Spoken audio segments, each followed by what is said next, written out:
សំឡេងចានឆ្នាំងបោកបាយលាន់លឺរិញជួយមេឃស្រទុំគោលាន់ក្រហឹមអោវាសនាប្របងប្រលឹមឡើងជួបទុក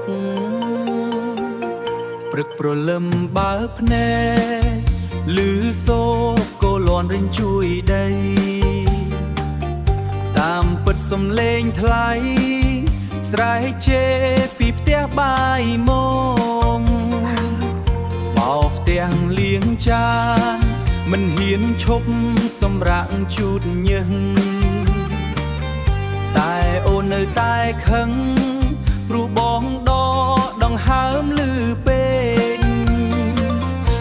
សំឡឹងទៅផ្ទះបាយឃើញអូនកំឡាំងយំសំឡឹងទៅផ្ទះបាយឃើញអូនកំឡាំងយំមេឃភ្នំពេញប្រែអាក់ងងឹតសូនឈឹងអរ៉ាបើនៅតែក្បែរថ្លៃច្បាស់ជាខ្សែសងខាសុំចងនិស័យផ្កានឹងយាត្រាទៅវត្តហើយបងសុំទៅបួសហើយប្រពន្ធសំឡាញ់អើយលោកធំនៅផ្ទាំងធ្វើឲ្យបងរៀនចាកោសក់កោចិញ្ចើមក្រែងលោអូនតាមរកមិនស្គាល់សុខចិត្តឆានតែពីពេលឲ្យតែរួចពីវេទនា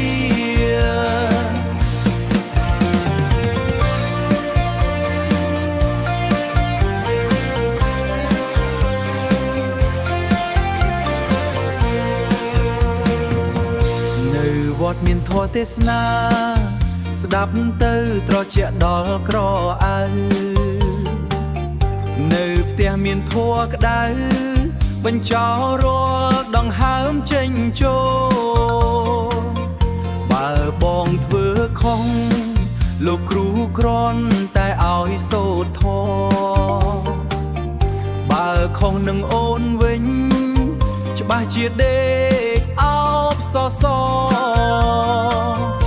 ផ្ញើសារតាមខ្យល់រំភើយប្រលឹងអើយកុំតាមបងចានឆ្នាំងហោះកន្លងព្រោះតែកម្មផលមុននាយសុខចិត្តដេកក្នុងគុណលះបងទ្រាំសម្បត្តិទាំងឡាយរួចផុតពីធัวក្តៅស្រី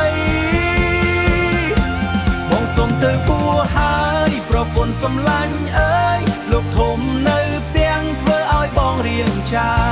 កោសក់កោចិញ្ចើមក្រែងលោអូនតាមរកមិនស្គាល់សុខចិត្តឆានតែពីពេលឲ្យតែរួចពីវេទនាសំឡេងជួងវត្តលាន់លឺរងំកងលាហើយ